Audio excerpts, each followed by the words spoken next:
evening. Good evening. Welcome to open house for T.C. Roberson High School, second semester. My name is Bobby Park. I'm an assistant principal here. I'm glad to see everybody here. We had a great first semester. Hoping the second semester is going to start out the same way and continue. Some great success, and it's due to these teachers and their hard work. Thank you for being here. I want to get some announcements out of the way, then I'll introduce the staff, and then we'll run them through right quick to try to get you home as soon as we can and as soon as they can get done, okay? They have some things they want to pitch to you and go from there, okay? Updates on this year's registration process. District goals is to have Power School registration ready by March 1st. As a backup, we'll be doing old-fashioned registration cards. These cards will list all courses available at TCR. Power School is very glitchy. Some of you probably know and regret. I understand that. So we're at the mercy of Power School. So if it's up and running, then we'll be more than glad to get that out and running for you. Buncombe County Schools will also have a district course catalog available on March 1st. This district catalog lists all courses available in Buncombe County Schools. Our registration card will have the list of those available specifically for TCR. Okay. If Power School registration is up and running as scheduled, Ms. Greenhoe will be sending the information parents will need as soon as possible. So as soon as we can get that up, if it's before then absolutely we'll get that information to you. It makes it easier on you and it makes it easier on us. Okay. Counselors will be working with homerooms during the month of March and working through advisements and assisting students as they make course selections. Advisements will be made during Study Smart. We're recording tonight's grade level meetings and we'll make them available on Roberson's website under the heading registration. Okay? All right. Let's go ahead and get started. I'm going to introduce the staff that are here and we'll go from there. For our course recovery is Rebecca Johnson. She's in another meeting at the moment, so she'll be in here shortly to talk with you. Our instructional shifts are Miss Meyer and Miss McPherson, which is right here. Let's see, math is Mrs. Iglesias and Miss Wood. English is Mrs. King. Science is Miss Sanders. Social studies is Mr. Browning. Yes, there he is. PE is Coach Deal, our head football coach. CTE, we have Miss Cressy, Miss Dalton, Mr. Helms, and Mrs. Malney. And for foreign language is Miss Bowe. Okay? And the last thing that we'll have tonight will be from our counselors, Miss Wyman and Miss McCarthy. And they'll have a PowerPoint also. I'm going to turn it over now so we can get going to our instructional shifts and Miss Meyer and Miss McPherson. I'm going to make some extra copies. Did we have a lot of people that did not receive? Can you raise y'all's hands? Is there a lot of them? Okay, yes. My name is Karen McPherson. I'm one of the high school math coaches for Buncombe County Schools. There's two of us. My primary job is to work with the high school math teachers and to work with their professional goals, the goals of the school, and also the goal for the district. So I'm here tonight to share with you some of the changes that we've had in math instruction and standards, and then Ms. Meyer's going to talk to you a little bit about ELA as well. Start off, we want you to know that our goal of our little 5 or 10 minute presentation is to make sure that you understand we have new standards. We've been implementing those for 2 years. Your children started in Math 1 and now going to Math 2, get ready to lead it into Math 3 typically. And so we want to talk a little bit about those standards and also be able to discuss what you can expect as instruction here at T.C. Roberson. Mathematics. There are 3 major things that happened when we adopted new standards in mathematics. And in terms of that, I want to talk in those 3 terms. One is focus. The teachers in the math department will focus where the standards focus. It's always been said about mathematics instruction is that we go a mile wide and only an inch deep. And we see that as students go into colleges and careers, a lot of them are taking remedial math courses. And that is because we've not deepened their understanding because there was way too much stuff to cover. And so our new standards have a better focus within each grade. They also have the second shift, which is what we call coherence. We just want to make sure that math makes sense. That what they learned in 8th grade makes sense in 9th and then makes sense in 10th and 11th. And that we build upon those things. That things are not just new for students, but we understand where they came from, where they're going to go, and what they need to learn within that grade. And then finally, we talk about rigor. That doesn't mean that we're giving students hard problems. It means that we're giving them problems that challenge them to really understand the mathematics. We also want them to be procedurally fluent. We want, when they're faced with a math problem that they've solved several times, once like it, we want them to be really good at solving it. So we want procedural fluency. And lastly, and part of rigor, is we want them to be able to apply mathematics. Students who are really good in mathematics, students who understand the concepts, can then apply it in whatever way they want to.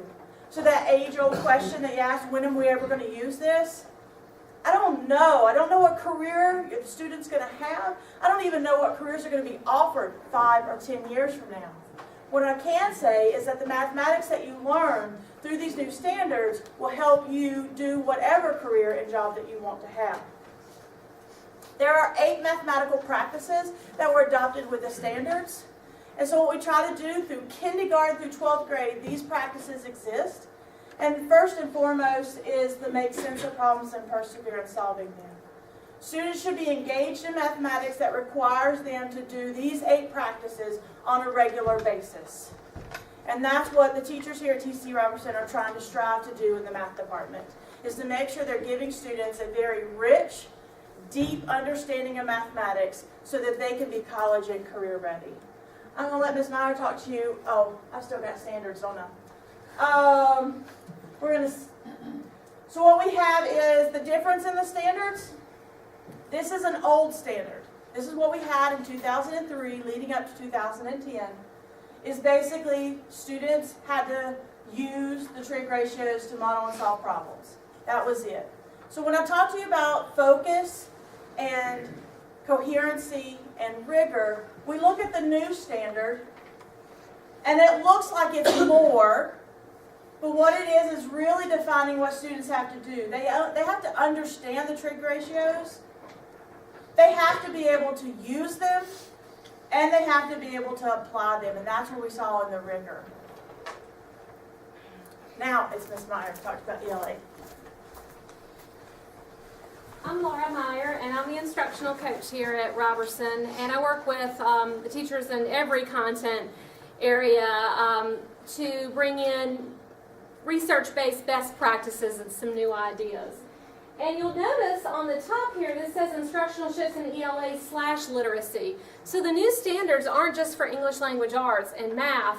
Also, all subject areas got new standards a couple of years ago, and all of them are required to integrate literacy, reading, writing, thinking, speaking, into their lessons. So here are the 3 instructional shifts that overall define what's different now in your content area classes other than math. Content-rich nonfiction and informational text.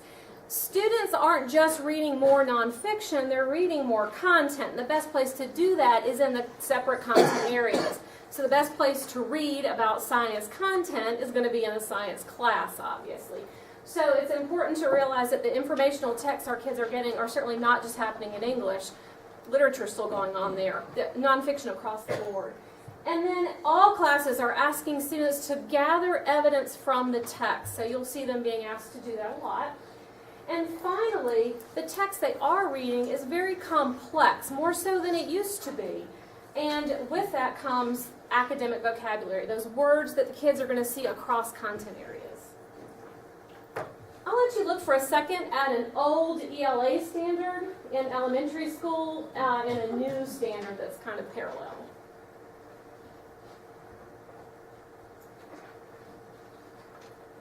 You'll see there's a lot of similarities, but one difference is looking at detail.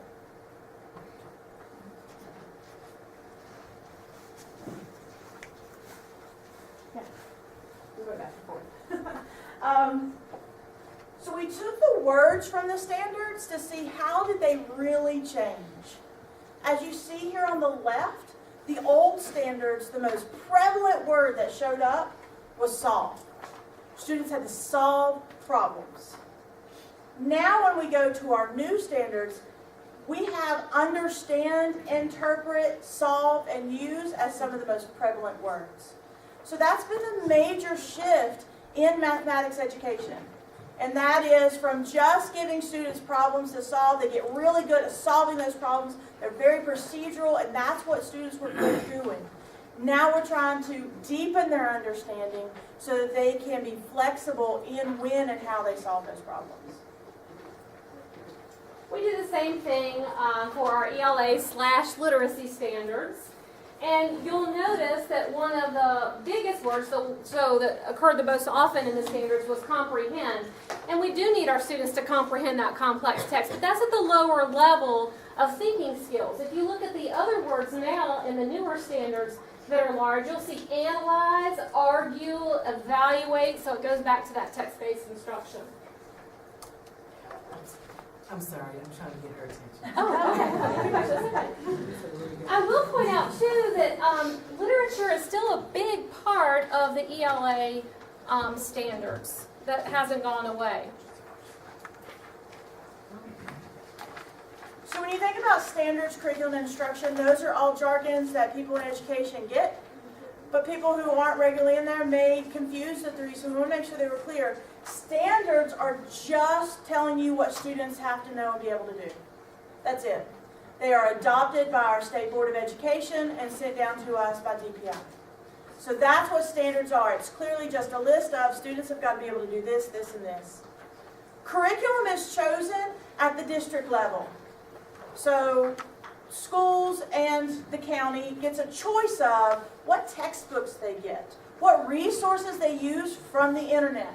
The curriculum choices is not dictated by the state. They stay out of that. Curriculum choices are made here within this building, and some decisions are made at the county office. It's flexible. Instruction is the teacher's flexibility. What works best for their students, what works best for the teacher, for the classroom that they have. That's where teachers have autonomy, and they can work within the parameters that they have. And a lot of our teachers work in PLCs, so they're really team working together to see what's best for the students here at PC. So we've got some resources we'd like to share with you guys. And it is my understanding that this has been posted on our school website too. I can't tell you exactly where. I will find out. We are going to take questions at the end of the evening, and I can let you know then. But so these are hot linked. I'll share the ELA resources with you right now. It's for ELA and literacy. Achieve the Core is a great website. You're going to see sample readings on there. You can practice comprehension exercises, and you can just learn more about the new standards in general and the shifts that we've discussed today. DPI has some resources as well, and then ReadWorks is a great place if you and your student feel like you need some practice in reading comprehension, fiction and nonfiction. The math resources that I put on here is, again, Achieve the Core. They do just both the math, the ELA, and literacy.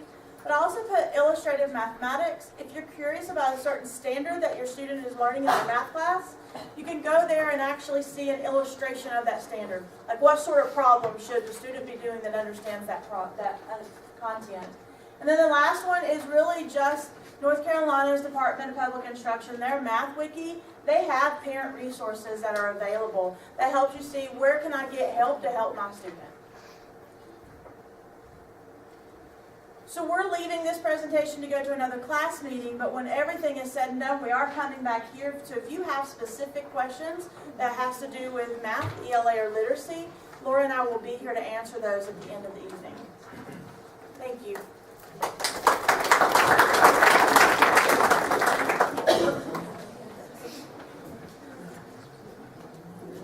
All right, math. Up first.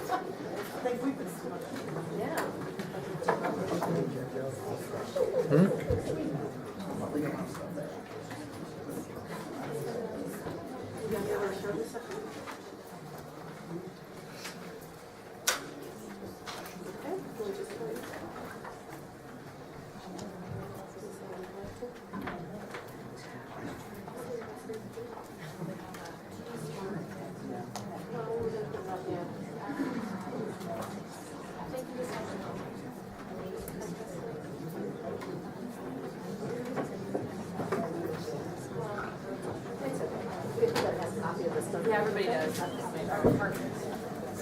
Well, we have technical issues, so Brush is there. Mr. Brush.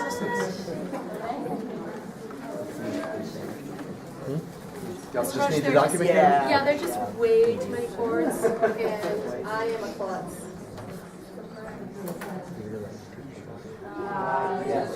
See, we get the technology person, they don't. They do have a copy, right? Yes. Yes. Well, I'm Miss Iglesias. I teach discrete honors, Math 3 honors, Math 3 standard, and AP calculus. And I'm Miss Wood. I teach Math 3 and Pre-Cal Honors. And we're going to probably go through this flow chart for you just so that you have an understanding of what is expected. Most of you are, I would assume, they're sophomores in here and that are going on to junior year. So some of you are going to be in different places on this flow chart. But if you are currently a sophomore and taking Math 3 honors, you're probably there on the bottom, and you have some choices in junior year as far as what you can be taking. Those of you that are sophomores right now and taking Math 2 or Math 3, then you have also some choices. So it depends on where you would be going, and also your level of math interest, where you're going to be going to college, and what you're thinking about as far as college is concerned. If you're going towards taking calculus as a senior, you're probably going to be taking pre-calculus next year as a junior, and then you go on to taking calculus as a senior. And If you're interested in doubling in your math and getting another AP in, we suggest that your junior year, a lot of kids will double and take AP Stat and Pre-Cal together their junior year. It's not really a good idea to skip a year between Pre-Cal and Calculus because you don't have that foundation right up against the Calculus. So we've had some kids that have doubled, that have been in a scenario where they took Pre-Cal honors their sophomore year, took calculus their junior year, and then their senior year, they don't have a calculus, but yet they got to go to college and take one. So they've had that whole year off. So the best time if your child is in that rigorous schedule, they want to get an extra AP, it's really kind of nice to do it your junior year, because the AP Stat and Pre-Cal honors, they go well together, and one doesn't depend on the other. And one's a full year course, and the Yes. other one's a semester course, so you'd only have double math one semester. Yes? Do you not have to take discrete math and statistics before advanced things? You don't have to, No, you don't have to. but you can. But you can, it is helpful for the stat. If you are not going to be taking calculus at all, and you're planning on taking advanced placement stat, then discrete honors is actually a very good fit for that, because we do cover, I teach discrete honors, and we do cover quite a bit of statistics in that. For those students, like my own son did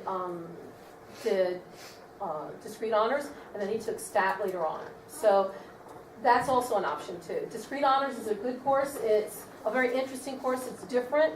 For some students that are not into the whole algebra thing and functions, actually discrete honors is very applicable mathematics, and it does have a very large component of stat. So it's got like 4 chapters of statistics. So if you're not the real rigorous as far as for calculus, then discrete honors is a nice place to go. Are there any other questions? We really want to, one of the things we want to talk about is not doubling up as a sophomore, right? Yeah, they just run out of things to take. Yeah. And also, they run out of things to take because our calculus course is calculus 1 and 2. So you're actually taking 2 calculus courses. So, and it's best to take AP classes here at high school. You're going to get a lot more support. AP courses in high school are much more supported than they would be in college. So they're not going to be as kind as us, right? Is there any other questions? All right, thank you.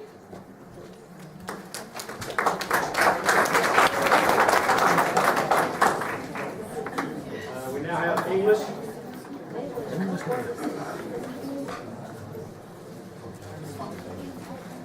I am Joy Keene, and I've taught everything, but currently I tend to teach the AP Junior English class. Basically, I'm not going to show you a flow chart because you have to take English. And you really should take it in a sequential form. You should start with English 1. Your children should be in English 2 or should have had it first semester. It opens up a little in terms of kind of elective choices when they transition into their junior year. You can opt for the first time in English to have an AP English your junior year. That option is also there when you're a senior. We do have journalism as an elective choice that can start out in sophomore year but can also be joined as a junior or a senior. And we also have a literature and the environment class, which is open, I'm sure, to juniors and seniors, and then often we will move it back to sophomores if there's interest. So you do have some options for your child in English for their junior year. For us, it's very much what you expect. Our goals as a department are to teach them how to read better, how to write better, and how to think better. And all of that is what we're doing every day. Your students should be reading a little, writing a little, speaking perhaps a little, getting up and moving around a little. But basically, reading as much as we can possibly throw at them in the time that we have them for class. Junior year is, for a lot of students, a very tough year. I highly suggest if your students are incredibly motivated and want to take lots and lots of APs, that you have a really good conversation with their counselors. There is such a thing as taking too many APs and increasing stress level to just beyond what a teenager should have to deal with. So I highly suggest if they've never taken an AP and they're choosing their junior year to take their first, or if they had World History AP this year and they're going to move on, for most students, 1 or 2 APs is pretty heavy for their junior year. Some can handle 3. I've had crazy children that take 4, but they also sacrifice a lot in terms of personal life and sleep in order to take that many APs. If you have questions about English, AP English as a junior, or even further on, I will be here after, and you're welcome to ask any questions. Any general questions about English? All right, thanks.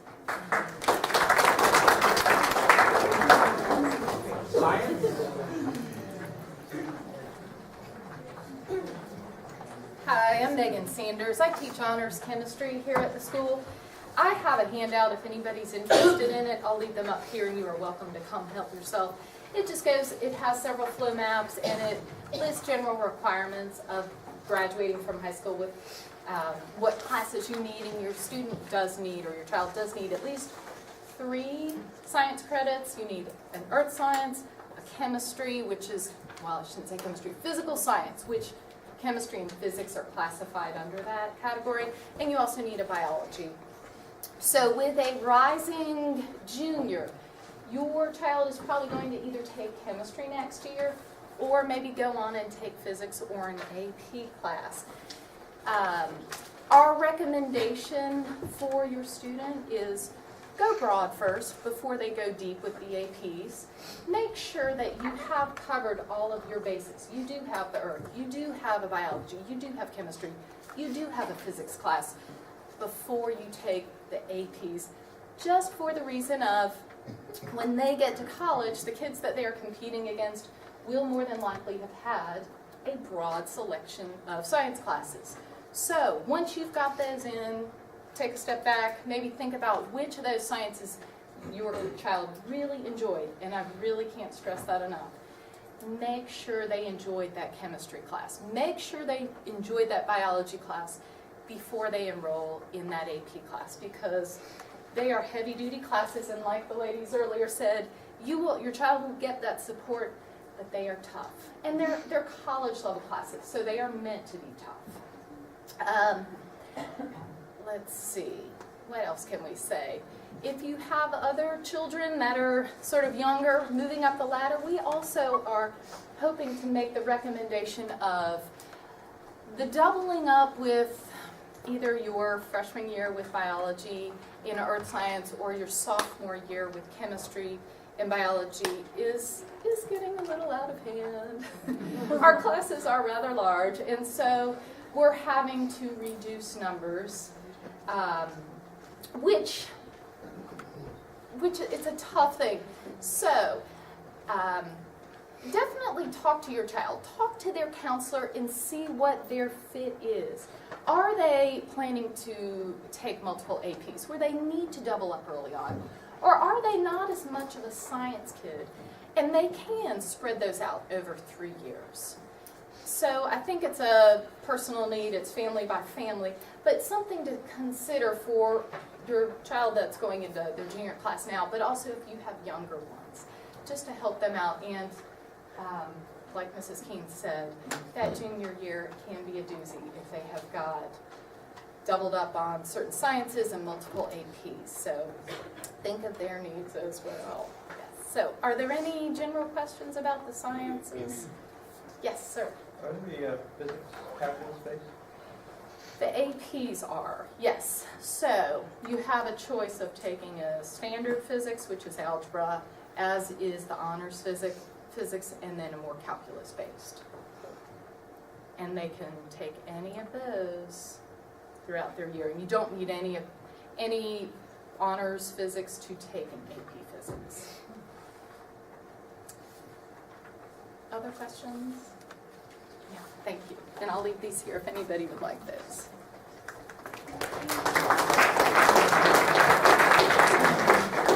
Social studies.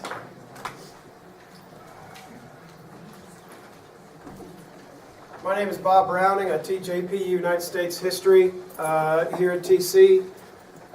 Typically it's taken in the junior year. We offer basically 3 courses in the junior year: American 2 Standard, American 2 Honors, and then AP US. If your child is on track to take American 2 Standard or Honors, they've already taken American 1 in the sophomore year. They're going to be studying U.S. history from just after the Civil War, Gilded Age, through to the modern day. AP US is a course that is taken all year long. The American 2 is taken in 1 semester, but AP US is taken all year long. It's a 2-semester course. Kids who take the national test will ultimately, if they do well enough, conceivably get 2 credits when they get to college. And that's the course that I teach pretty much exclusively now. The way we've got things set up, there are 4 graduation requirements in social studies. Didn't used to be 3. Now there's 4. When they created or took U.S. history and split it into American 1 and American 2, they said both are going to be graduation requirements. They are both tested courses at the state level. We have world history that is taken in the freshman year. Sophomore year, students will have, in the future now, will have choices between an AP European history, which will be offered for the first time next year, as well as American 1.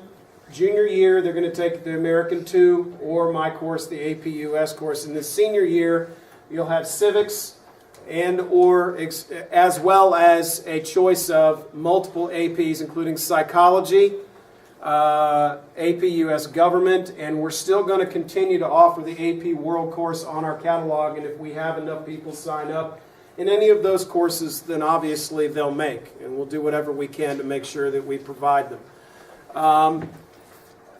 As far as what to expect, certainly I can speak more to my class. I can say that with American 2, with our PLC process, we're working towards common assessments. The teachers are obviously having the autonomy to teach the course in the way that they feel is best given their strengths and their needs. We do the same thing. If we end up having enough sections in AP US, we actually have 2 teachers now certified. For years it used to be just me. Ms. Whitlock has actually taken a couple of sections over the last couple of years. She's not this year because our numbers dropped just a little bit. If they go back up and we have 4 or 5 sections, Ms. Whitlock will actually take those additional sections as well. We use common assessments. She and I both have different styles of teaching, but we use common assessments. We follow common pacing and stuff. I will say this, and this is to piggyback a little bit on what Ms. Keene says. She and I have almost all of the same kids. If you take AP English 3, more often than not, most of her kids take my AP US History. And if you've got older siblings, or if your children have older siblings rather, that have taken both courses, then you know that they read a lot for me.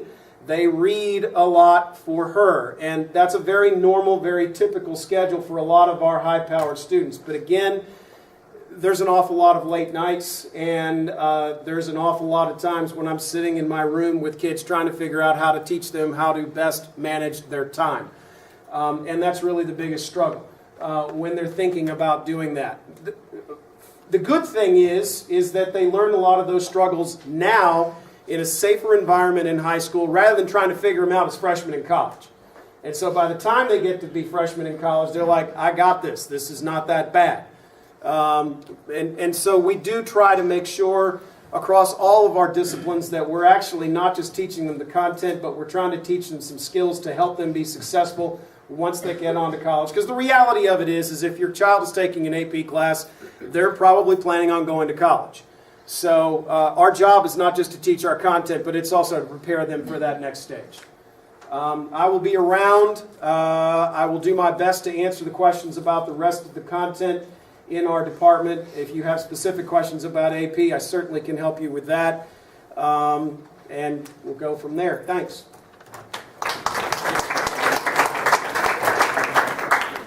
T.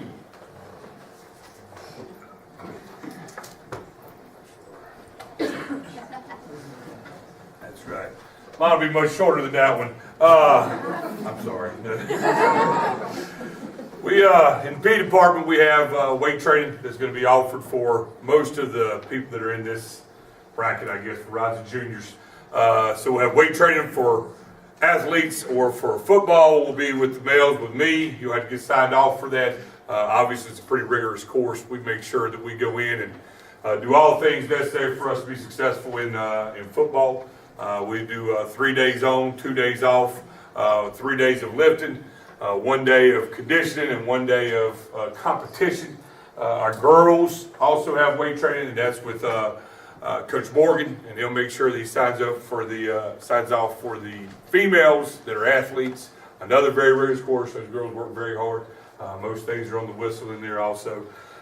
We also have a boys basketball weight training. Those are signed off by Coach Ballard. Also another pretty rigorous course. You have advanced PE that's open to rising juniors also. So advanced PE is definitely a course that is out there that will kind of give your student a chance to go out and enjoy some of the finer aspects of physical education. Next year we're also having honors exercise science in the spring semester. So some of those students that really have wanted something like this for a while, it's an honors course, so obviously it'll be graded at a different level also. That will be offered next semester, just in the spring semester, next year, but just in the spring semester. All right? Thanks for coming out, guys. Appreciate it.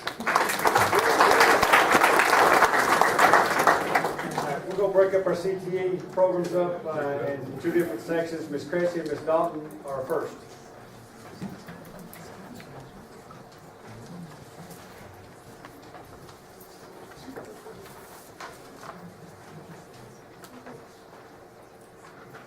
I'm Ms. Cresci.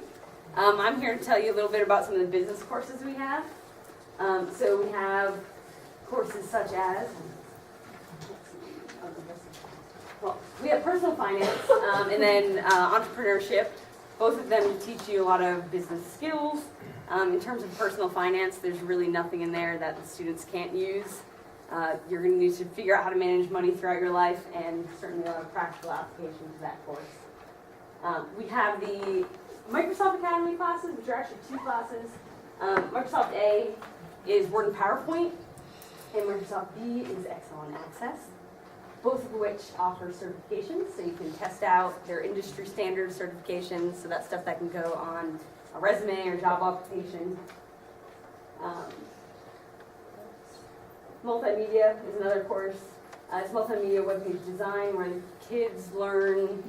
It's kind of a survey class. They learn a good number of programs throughout both Microsoft and then the Adobe suite, so they get an opportunity to learn stuff like Photoshop, Illustrator, Flash, After Effects, and we also do audio editing and Audacity, and we make movies in Movie Maker, so it goes fast, but we get to teach on all those programs, and generally kids find it pretty enjoyable, so that's a good one. All of these classes, and actually most of the CT courses that we have, can be taken for the honors level, and also you can get race credit for them, so you can earn college credit while you're taking the course.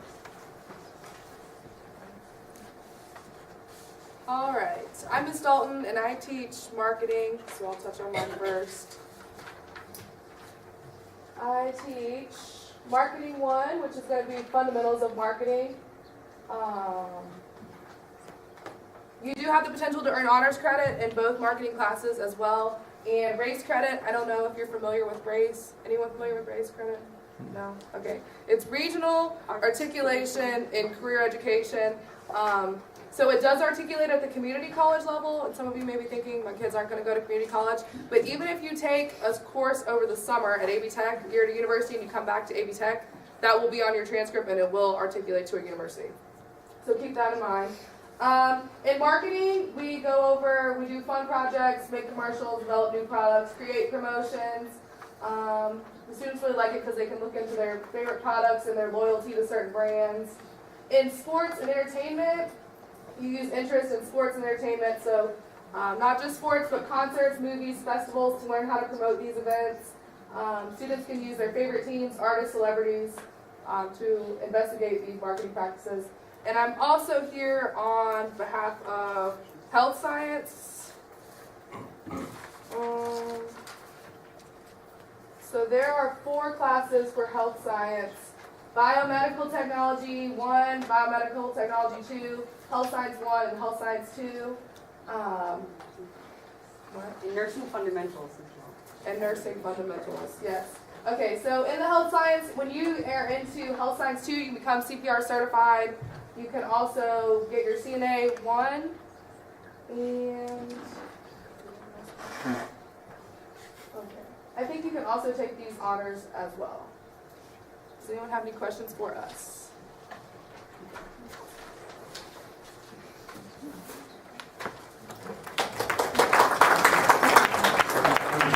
I have Mr. Helms this morning.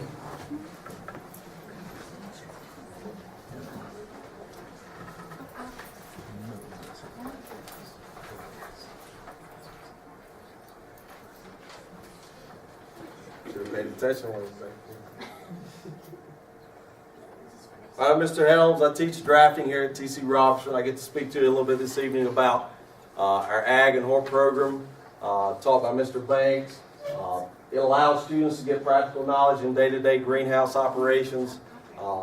They also have the opportunity to apply those foundations to classes like biology and earth sciences. They can also earn credentials. I know he has a hunter safety program, and there's other credentials that are involved with ag that they can get credentials there. We also offer in the T&I part of our program auto mechanics or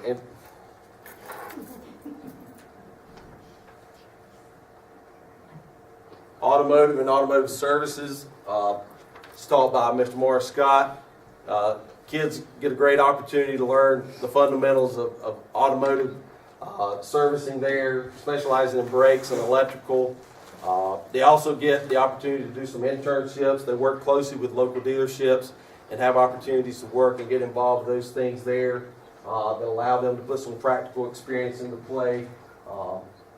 They also can earn credentials in NATEF certification so that when they come out, they're kind of career ready, and that's obviously one of our main goals in the CTE department is to try to get kids not only well educated here, but ready for jobs when they leave high school. Not everybody's going to go on to 4-year schools or even 2-year schools. Some of them are going to go straight into the workforce, and that's one of our primary goals is to give kids tools so that they can maybe get some entry-level positions that will prepare them down the road to maybe advance their education at a later date if they choose to. And I teach drafting.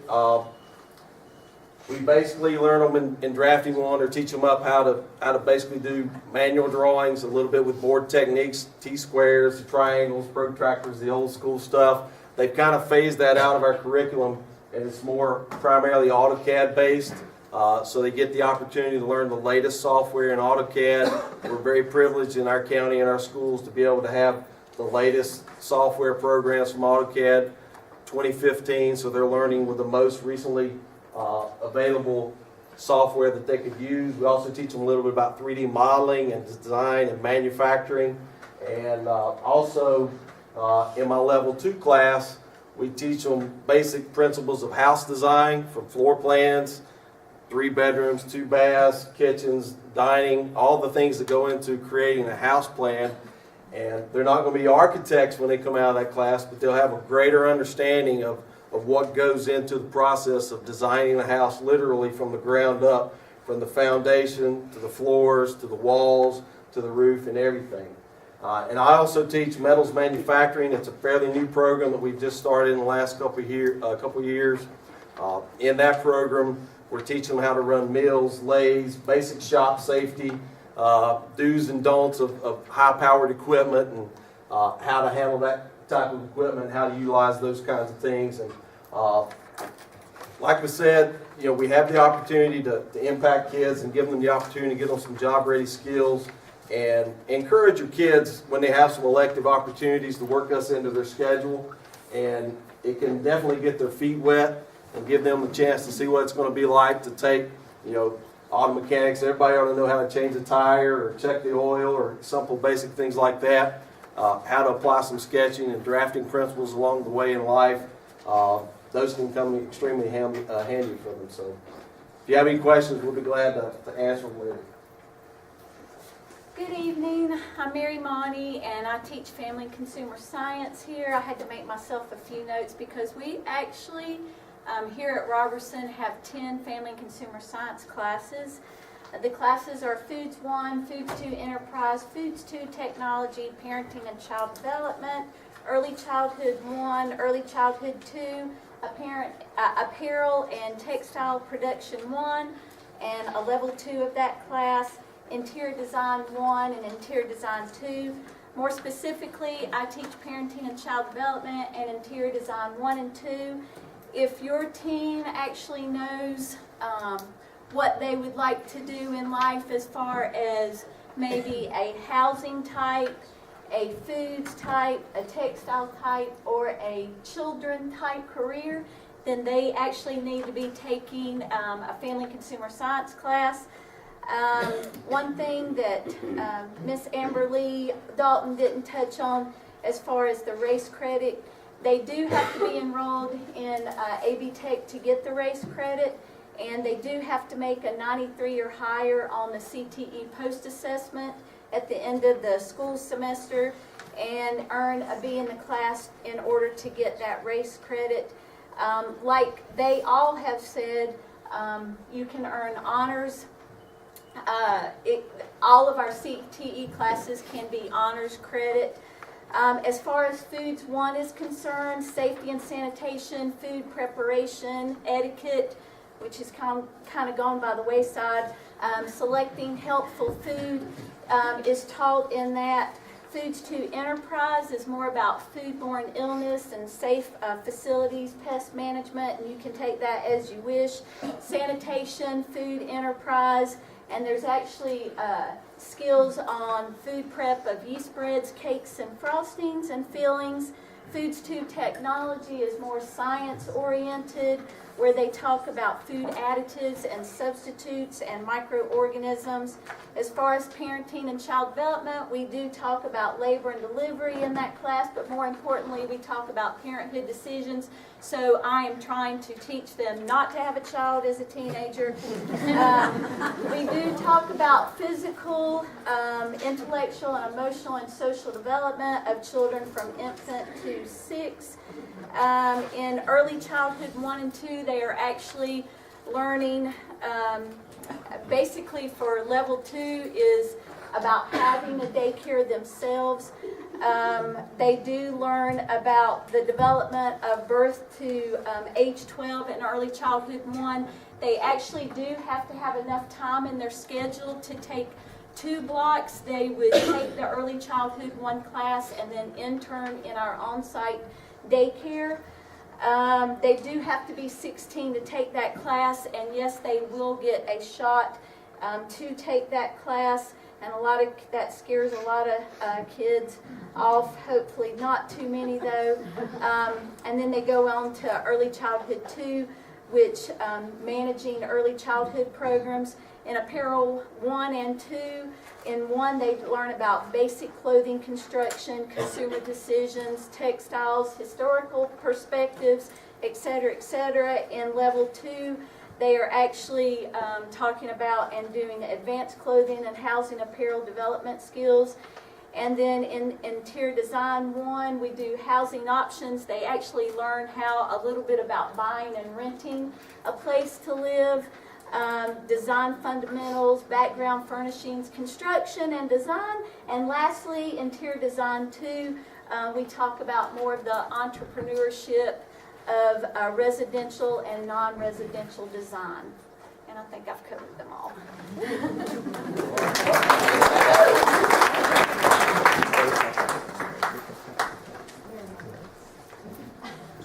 Foreign language.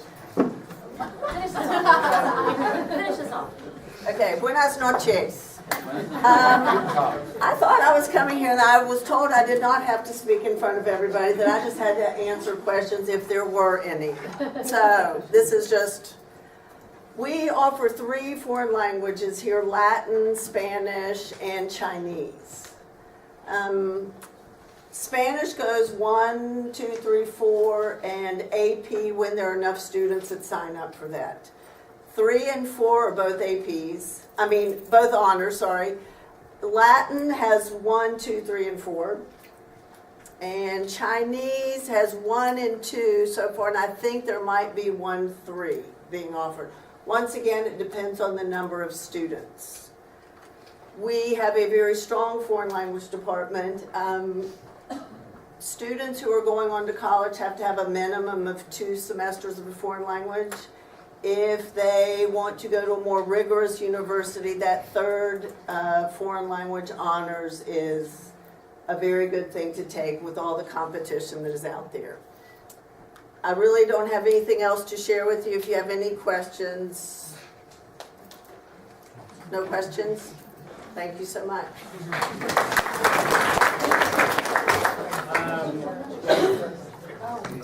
Miss Rebecca Johnson for course recovery.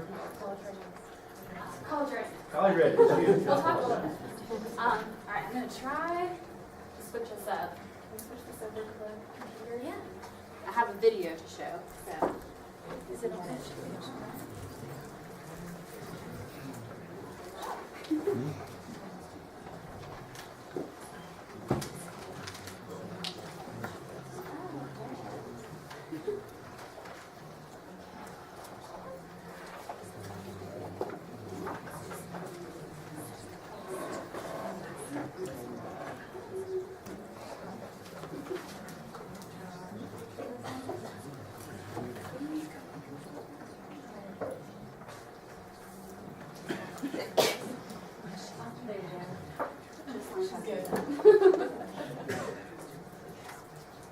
Okay, so hi everyone. I'm Rebecca Johnson, and I am this year's AB Tech College Readiness Center facilitator. So you may or may not have heard about College Readiness. It's a very new program. It's only in its 2nd year.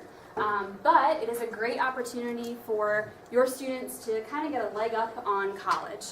It's a chance for them to build skills in reading, writing, and math. And it's also an opportunity to get more familiar with the college application process and what it actually takes to be successful in college. It has a lot of intricacies to how the program works. So I have a handout tonight that I'll be passing out that will provide a lot more detailed information about some of the logistics of the class. But I do want to give you kind of a student perspective on what the class is and how it works.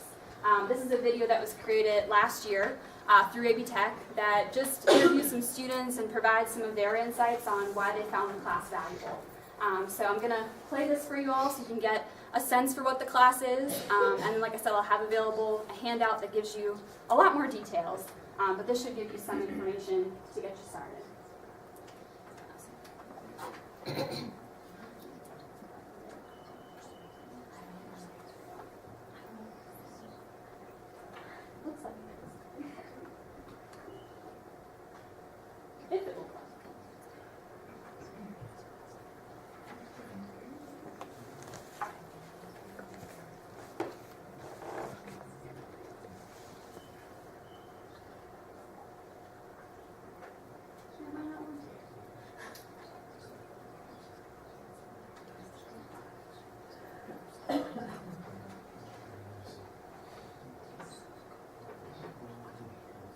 worked for the rising seniors. I don't know for you guys. It doesn't like the rising juniors. But. Are you connected to the internet? It's connected. Well, we are going to post this video on the Roberson website, so it'll be up there as well that you can watch it there. And I also on my handout have information to contact me as well as my website, which provides you a lot more kind of day-to-day how the class works. If you have other questions, you can ask Brianna, because she's in the class.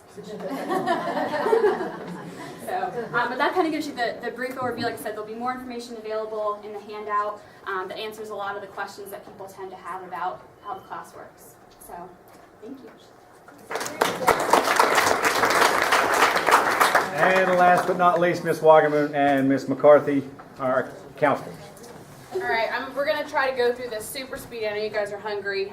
This will be posted, this whole PowerPoint will be posted online on the counseling webpage. So if we're going too fast, you can definitely get that there or stay after and ask us some questions. Basically, we're just talking about transitioning into the 11th grade. So first things first, my name is Michelle Wagaman. I work with students who are in the 10th through 12th grade, Alpha Group G through M. This is Ms. Devin McCarthy. She works with all of our students. So she's kind of our special programs counselor. She's got a lot of different activities that she will share with you in a little bit.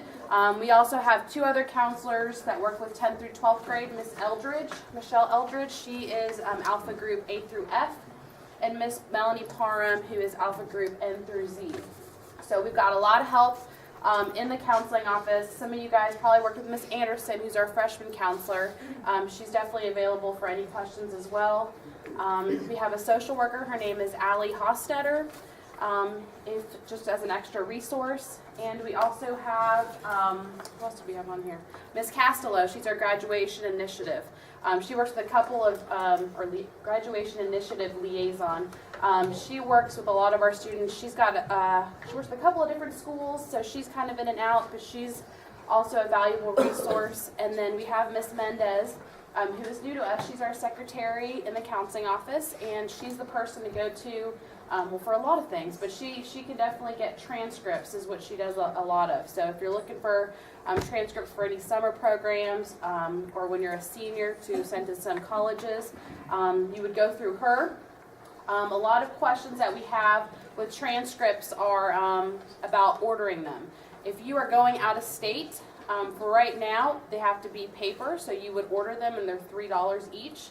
If you're going to send some applications to in-state schools, we can teach the students how to do that. We've been working with them already, but that can be done free online.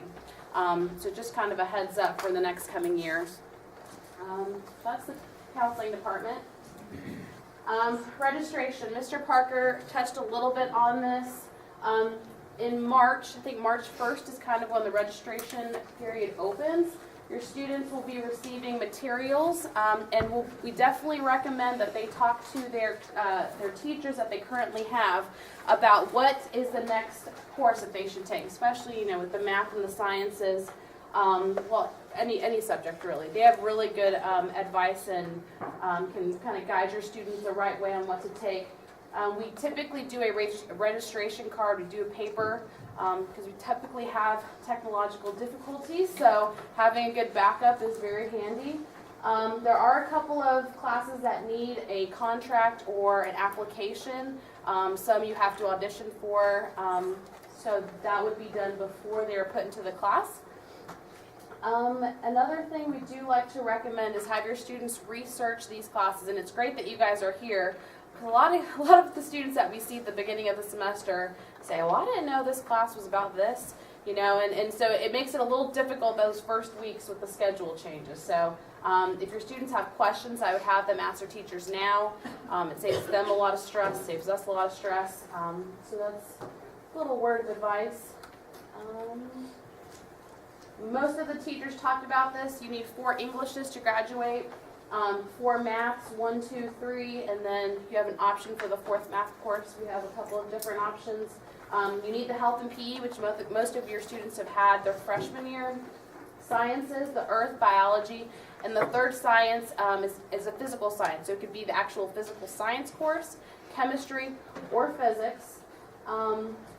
It's good to know if you're interested, well, it's good to have an idea of where your student might be interested in applying to college. A lot of out-of-state universities require specifically physics or require specifically chemistry. So if you're looking out of state, all of the universities have their admissions requirements on their website. You just go to the admissions page and put, look at the incoming freshmen. They typically have that posted as to whether you need physics and chemistry or one or another. And then social studies, Mr. Browning mentioned world history, American history 1 or 2, and civics. And again, there are other options that they were talking about with APs and things like that, but this is just the core requirements to graduate high school. We have a couple of new things coming up. Students now have to be CPR certified to graduate high school. They have to pass their 3 EOCs with a proficiency level of 3 for your English 2, your biology, and your math 1. And obviously you have to successfully complete your graduation project in English 4. This is where it gets a little tricky with the electives, and we always have a lot of questions on this. There's 2 different type of elective groups that you need to graduate. The first one is typically one you don't have to worry about because the students hit those with just the electives they take. But they need 2 classes of any combination of a language, a CTE class, or a fine arts class. So if your student takes Spanish 1 and 2, that covers them. Or they could take like an art 1 and a Spanish 1, and that would cover it. So I typically don't worry about that one because the students hit that pretty easy. But it's the second part, is their elective concentration or cluster. So students typically, well, for most of these, need 3 to 4 classes in the same area to graduate. And we've come across a good amount of seniors that, it's not too bad to explore your different electives, but it starts getting tough when they're seniors and they don't have an area they've stayed in. So if you're interested in ROTC, if you take 4 of ROTC classes, that's your concentration. Arts, they're broader in the arts. You can take a band and an art, but you do have to have a level 2. So an art 1, art 2, and then you can take dance 1, theater 1 if you wanted to. So 4 of those. Physical education, they count your freshman PE and health, so you only need 3 of those. So if you want to do an advanced PE and 2 weight trainings, that would be your concentration. And then the academic core, for our students that do APs, it has to be in the same area, but this is typically for our students that take, let's say, English 3 AP, English 4 AP. The first semester is an AP credit, the second semester is an honors credit. So the 2 spring semesters of the English 3 and English 4, that's an academic cluster. You only need 2 of those. It's basically any class in the same area that go above and beyond what they need to graduate. CTE clusters gets a little tricky. There are a lot of different options.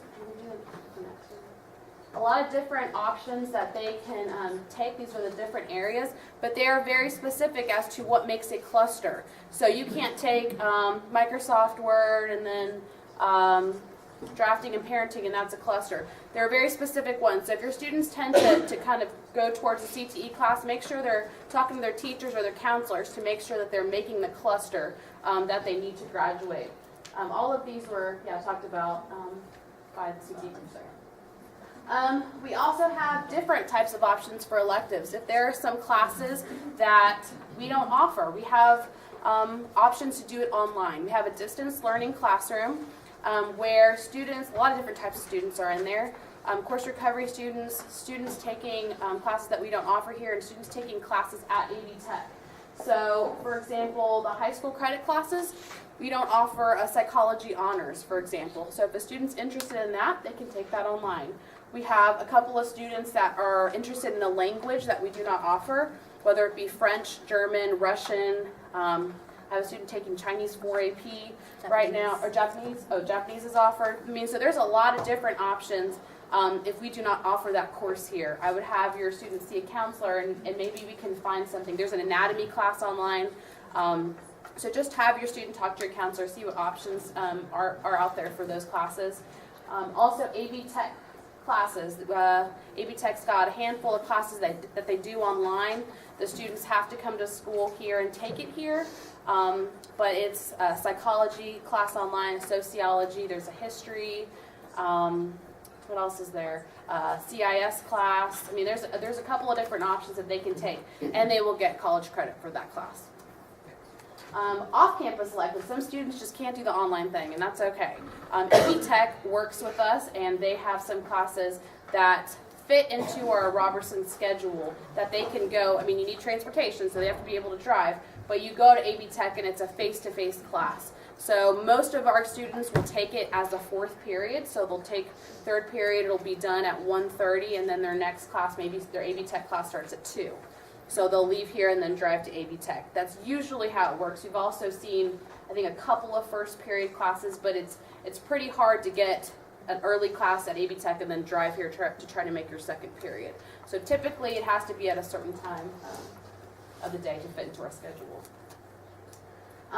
You guys can read all this on your time, but basically, to be successful, the main things that I have found are students, they don't use their planners, and that's something that I think is really important, to have students write down what they have to do every day, because they come home and they forget what was on the board. Most of the teachers have, written what the homework is for every day, and have them write that on their planner. Another thing that I see very frequently is when they miss a day, if they're sick or they have the flu for a couple days, they come back and it's crazy to think, but they don't ask their teachers what they missed. So they just assume the teacher's going to forget, and then lo and behold, they have 3 zeros, And so it's very important if your student's missing a couple of days of school, if they go and they ask their teacher, and look, the teachers love that, I think, because it's like they're taking initiative for their studies. So that's something that I see a lot. Parents connect with school. Basically, we have Parent Portal now. If you guys are not aware of that, basically you can get a login, a username and password, and be able to go on and see your students' grades, be able to see how their attendance is. I think you have to physically go to the front office and get that password. They won't give it to your student. But that is a great way to keep track of what's going on with your student in the classroom, or if they're going to class. That's a good way to keep tabs on them. And then SMART goals. I'm sure most of you guys have heard of our SMART period. It's a 30-minute block of time between first and second period that the students need to take full advantage of. Not all of them do, but it's a good time for them to be able to go talk to their teachers that maybe they're struggling in their classes, or get extra help, or work on the homework or the project, or study for the test. They should be assigned, if they are not passing that class, they should be assigned to where they have to go to the teachers, but it's just some great time that's built into the school day, so that students don't have to stay after school or come in early. So that's a good time to do your homework, and some of the students really take advantage of that. So. All right, so for some reason your student has failed a course. Hopefully this doesn't happen to everybody. There are good ways to kind of make up for it. One, summer school, which you can sign up with your counselor with. 2, you can enroll for the class again next year, face-to-face. Or 3, we offer something called course recovery. And course recovery can be done in something we call Twilight, that is after school. They're 9-week sessions. I don't know where it's being offered. Right now they're at the district Central office, yeah. Right now they're at central office, but actually one of the other counselors is one of the administrators there. But it's an online course. It's 9 weeks. They retake the class, and you get a pass or a fail. So you don't get a grade, but you get the credit for the class. But also you can take it as a period at the Roberson on your schedule. It's they're 9-week classes, so it's easier. It sounds bad. It's easier if you fail 2 classes, because you could do one the first 9 weeks and one the second 9 weeks. I don't want to say it's easier, so don't fail more than one. But we have worked with students that want to take the course recovery class that have only not passed one class. So ideally don't fail, but if for some reason that happens, there are ways to get past that. Attendance. So we've been getting a lot of questions about attendance lately, so we wanted to put a slide in here. To obtain credit for a given class, a student has to have no more than 5 absences in that semester. If this is where the confusion tends to lie, is if they are excused with a parent note or a doctor's note, that's great. We want them excused. We want to know where they are. But they still count towards those 5 absences. Okay, anything beyond that still needs to be made up somehow. Whether through make-up attendance sessions, or if there's like an emergency or some sort of dire circumstance where genuinely those should be waived, you need to fill out an attendance waiver. So we have those in the counseling office. I think they have them in the front office. And so what you would do is just fill out the waiver saying, checking off one of the reasons for the absence, whether it's like a chronic illness or, a death in the family. There are a lot of extenuating circumstances that we want to work with families on. But we need the waiver to go through the waiver process to get those waived. Yes, and documentation attached to those. So depending on what the circumstances are, something, doctor's note, et cetera, attached to that. So we did want to go through this really quickly. I don't want to take up too much of your time. Hopefully you all have already been sort of thinking about your post-secondary options, students and, parents obviously, talking to your children about what do you want to do with the next step, because, it seems like a long way away, but it's not. It'll creep up. And so we just want to remind you to start thinking about what are all the options and what might be the path that you're going on. These are just some of the things that you might be next. And so students really need to self-assess. I think a lot of times students say, I'm going to college. I've always known I was going to college. That's what I'm doing. But we find that when kids really think about their values and interests and really their investment in that next step in post-secondary education, they tend to do better at that, right? Because they've really thought about what are my values and interests that are sort of compatible with that next step. So, is it for earning power? Is it for that, extracurricular activities I can do there? Maybe I want to play sports at the next level, those sorts of things. Really exploring all the factors that make you want to go there and stay there. And so it's time to really start making some of those lists, those preliminary lists. So consider college characteristics, location, cost, what kind of experience you're looking to have. Are you looking for a big school, a small school? Are there certain programs that you're attracted to? So really starting to think about those things and planning visits to colleges of interest. As juniors, your students will get an opportunity to visit different schools. I believe it's 2 visits junior year and 2 visits senior year. And those will be waived absences. So, if you do want to schedule a college visit, there's a form that you get from the counseling office. We all just sign off, that you're going to attend that, and then you come back and tell us how awesome it was. And so, some things you can do to prepare for the admissions process. Obviously, continue to challenge yourself, balance SAT and ACT testing. Juniors, as you know, the sophomores, your students took the PLAN test this fall. Next year, as juniors, they'll get to take the ACT, the full-length ACT. So that's going to be nice to prepare them. But also, you want to think about maybe taking the SAT as well and seeing, which test really showcases their strengths. So take both. Colleges will look at the higher score for admission, so that's helpful. Whichever you do better on. There are the websites there. So we actually are a testing site, which is really nice. So if you do sign up for the SAT or the ACT, by and large you can find a date that's here at this school. Fee waivers, if anybody is struggling financially, we have waivers in the counseling office. Please come talk to us. We would love to do that for you. I believe it's 2 of each, 2 ACT and 2 SAT waivers. So we can absolutely get you set up with that. Yeah. And if you use an SAT waiver, you get 4 college fee waivers for application. So if you use that, you get 4 free things that you don't have to pay for applications for most public universities.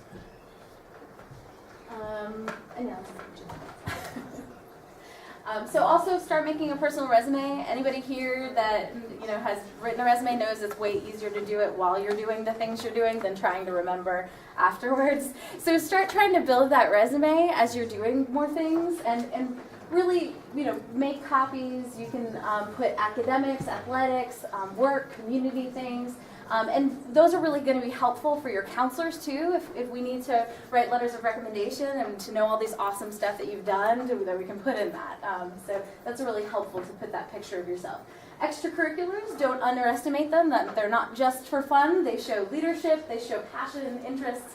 They give dimension a lot of times to college applications. A lot of kids are taking, the same courses. What's going to make you stand out? What are the things that you care about, that you're passionate about, that you do, that you're involved in? So don't underestimate those. They can give you a really great picture. Kind of hard to see. Yeah, these are a little bit old by now, but we just wanted to give you sort of an idea.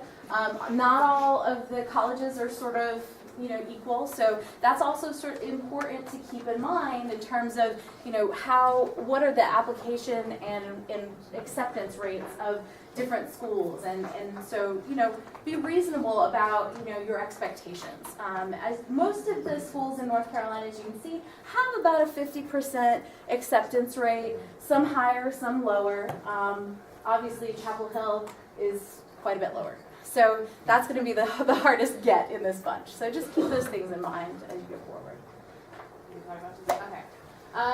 Students that are interested in playing collegiate sports, specifically D1 or D2, you have to register with the NCAA Clearinghouse. If you have any questions, I'm the liaison for the school. So it's a pretty easy process. They also have waivers for that too, because I think it's about $75, if I'm not mistaken, to register for that. I will have to send the transcripts electronically to the NCAA Clearinghouse, so if that is something that your student is interested in, have them come talk to me. When you're taking the ACT or SAT, you will have to send those scores to the Eligibility Center, but also know which courses count or won't count. There are a couple of classes that the NCAA does not recognize. Course recovery is one of them. So if your student does not pass a class, they need to retake the full class. They cannot take the course recovery class. They do not recognize that.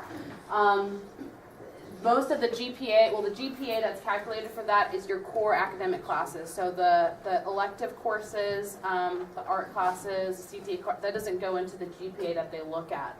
I think it's a 2.3 for D1 as a GPA that you need, and a 2.0 for D2.